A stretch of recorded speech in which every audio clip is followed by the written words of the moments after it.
Hey everyone, it's Tara and welcome back. Today's video is going to be a little kind of random favourites. I haven't done a favourites in a really long time. I'm not like a monthly favourite sort of kind of girl. I have collected some stuff that I've been really enjoying over the last few weeks and months, and there's also a ton of like random favourites in there as well. So I'll get to the random favourites first and then we'll get into the few beauty bits that I've been enjoying as well. I don't think I've ever talked about an app in my favourites before, but I've been really using this one a lot over the last month, and it's ever since I think Carly from Carly Rowena's channel mentioned it in one of her favourites or something like that. She mentioned this app and it looks so cool and exactly what I needed at the time, because I was kind of needing more motivation to work out and stuff like that. You guys probably saw my how I lost 12 pounds video, and I was telling you guys that I really wanted to get into more scheduled workouts for the summer, and this really helped when I saw her video about it. I've downloaded some other apps in the past, but this is probably the most well-rounded one when it comes to sort of keeping an eye on your health and your fitness and stuff like that, and it's also really highly motivational because when you first log on it's sort of like an Instagram feed where you can see everyone's healthy meals that they've been posting. You can see fitness inspiration, kind of photographs from other people. You can also build your own workouts on it, which I think is really cool because every workout is sort of tailored to your circumstances and what equipment that you have on you. I mean, you can choose your fitness level and choose the kind of how long you want your workout to last, and you can choose whether you want to do it at home or in a gym and select sort of which equipment that you have on you, and then it'll sort of tailor a workout to you. You can also choose specific body types that you want to work on that particular day. It's definitely one of the best free apps that I have. I think it's a really well made app and it just has everything in one place. Especially I absolutely love the feed because every time you log on for a workout you can sort of get really motivated. Basically I'm like subscribed to so many people on Instagram for that, so to have it all in one place is sort of cool. Now the next favourite definitely is a really random favourite, and if you follow me on Instagram it's at Tara's and it's down in the down bar below. But I've been posting a lot of my sketchbook pages from the last few months to do with my like project in uni, and after I came back from Italy I was kind of trying to get as much of those inspirations into my sketchbook as possible, and I am kind of not really a patient shader like with a pencil and stuff.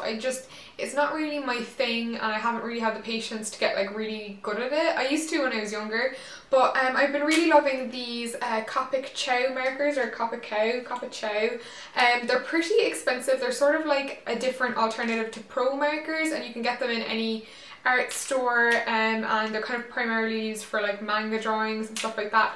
But I have been loving these so much. They're so fun to draw with and shade with, and they give these really they all come with these like little skinny black pens, and you can get this really quick illustrative drawing in your sketchbook quite quickly. So I've been really loving those, and they layer up really well, but you do have to have a sketchbook that has pretty good paper because they do leak quite a bit. There's two YouTubers which I have been loving for ages, well one of them for ages and one of them more recently. First one is my girl Erica from Erica Faye. She is just the bomb. I love watching her videos, and her YouTube is like all the things I like rolled in one. So expect to find hauls, lookbooks, homeware hauls, grocery hauls, like it's all the kind of stuff that I like to watch. So yeah, I've been loving Erica. Hey girl if you're watching. And yeah, I've also been loving B from I Dress Myself. Really cool style, and I like to kind of pick pieces here and there as inspiration from her lookbooks and stuff and her hauls, and yeah, she's really interesting to watch, so go over and hit them up. I will link them both in the down bar below. Really quickly into my beauty favourites because I have a few things to mention.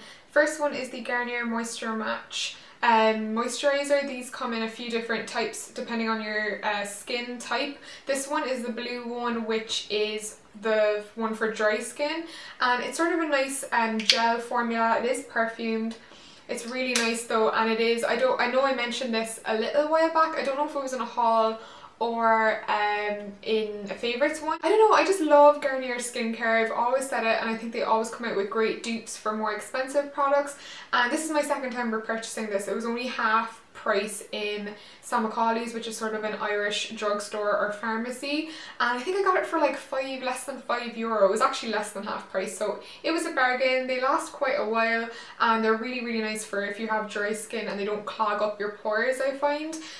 This one is very like the smell, I don't know if the other ones smell the same, but This one is such a dupe, like it's like an 80% dupe for the Chanel, even more than that maybe, for the Chanel Hydromax gel moisturizer in the pot. Like it's really like that. It's like a more of a gel formula than a cream, and it just goes on so nice and it keeps your skin from flaking like all day long. So I've been really enjoying that again. Another favorite which you would have seen in a demo that I did recently, I'll link that down below if you haven't watched it, but it's the number 7 Stay Perfect Super Light Foundation SPF 15, which is just a really nice lightweight foundation, really glowy and illuminating and all that good stuff, and yeah, it comes in a lot of shades, so I've been loving that. But if you want to hear me talk about it more, I leave the review and demo down below, but I've been using that all month and I love it. Another one which you've seen me mention once or twice, I don't know if I've put it in a favourites yet, but I've definitely had it in a haul, and I also have a demo and review on it, which I will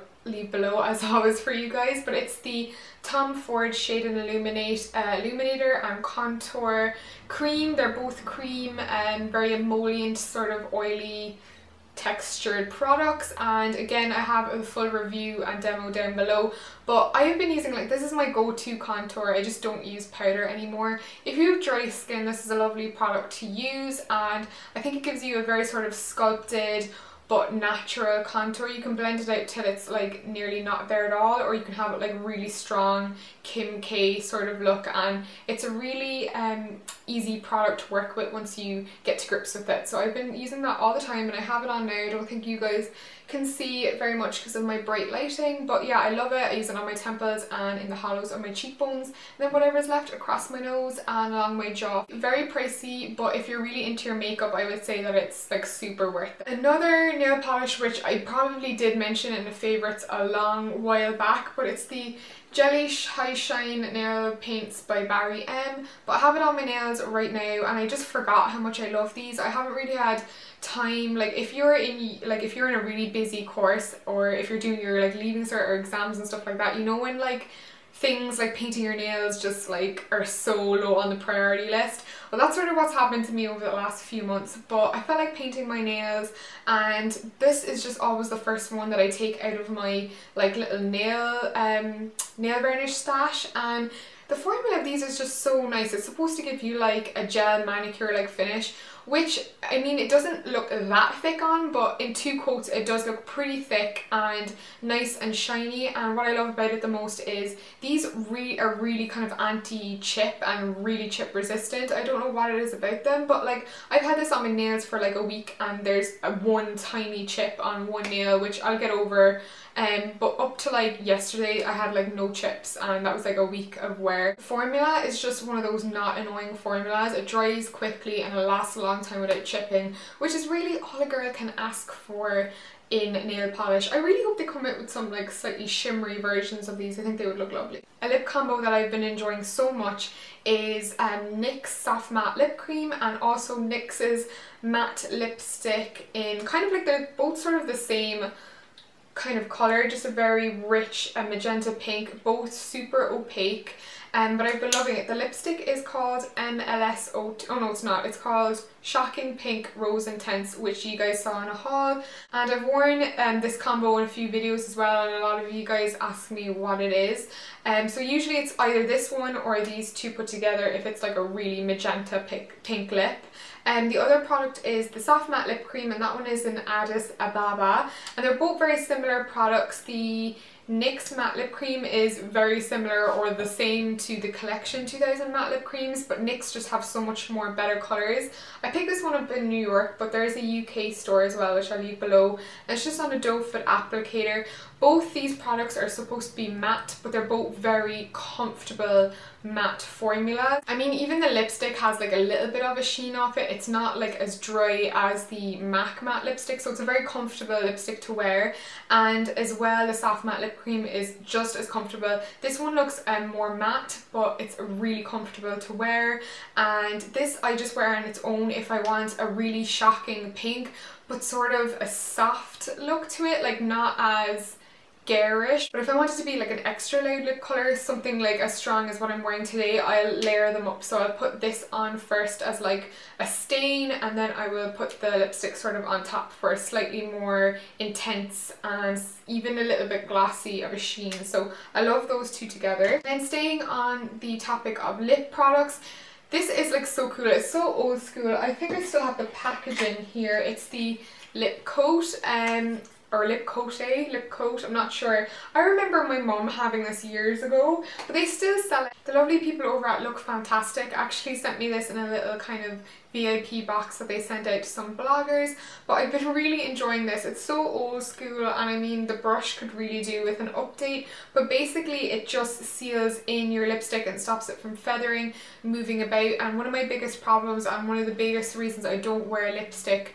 daily, like really strong lipstick daily, especially a colour like this, is it just gets everywhere. Like my lips don't feather, but when I smile and stuff like this, like my lips sort of like touch my chin and I get like lipstick all here or up there or something like that, and nobody ever tells me. So I find that this really helps like seal it in. It's a little bit drying. It's sort of like in a nail polish like kind of brush, but it does really seal in your lip colour and give it that sort of kissable factor. Like it won't come off. It'll sort of really lock your lipstick in place, and it's clear, so it goes over any lipstick you want. Of course, if you're using as many matte products as I do, you definitely have to keep your lips prepped and preened in perfect condition, because you don't want no cracky dry lips happening. And one of my favourite lip balms that I've been using is the coconut lip butter from the Body Shop, and honestly this is like half gone. Like I've really dug into the packaging on this one. It is a bit awkward. I don't love any kind of pots like this kind of bother me, because your finger never gets, like this is quite a waxy, like it is coconut, so I'm guessing there's quite a bit of like coconut oil and stuff in there, but it's quite a waxy formula, and I hate like digging in to get product. It's kind of nasty, but it is really worth it. It does kind of go on a bit thick and leaves a bit of a white residue, but once it's all rubbed in, it just feels so velvety and like soft. Like your lips just feel so much nicer. I can't really describe it. So if you just want like a cheap and cheerful lip butter, I would definitely recommend the coconut one from the Body Shop, and the taste is just amazing. You want to eat it all off, and I do feel like it really does kind of help peel away those dry dead patches after a few minutes. Music favourites, I've been really enjoying Lecky Lee's new releases, so No Rest for the Wicked, and all those kind of songs from her new album I've been really enjoying. I definitely want to see her live again. I saw her for her last album, I believe, in Dublin, or was it Youth Novels, I'm not sure, but I love every time Lecky Lee comes out with stuff. She's just such a talented artist, and I love me some Swedishness, so I've been loving that. I've also been loving the track that I used in my last lookbook, which is what's it called? Years and Years Real. That's an amazing track, and it just makes me want to dance all the time, which is why I used it in that lookbook. So that was my favourites, guys. I really hope you enjoyed it, and don't forget to let me know if you did by hitting that like and thumbs up button below the video, and of course subscribing if you want to see more rambly pointless chatter from me. As always, I will see you in my next video, guys. Peace.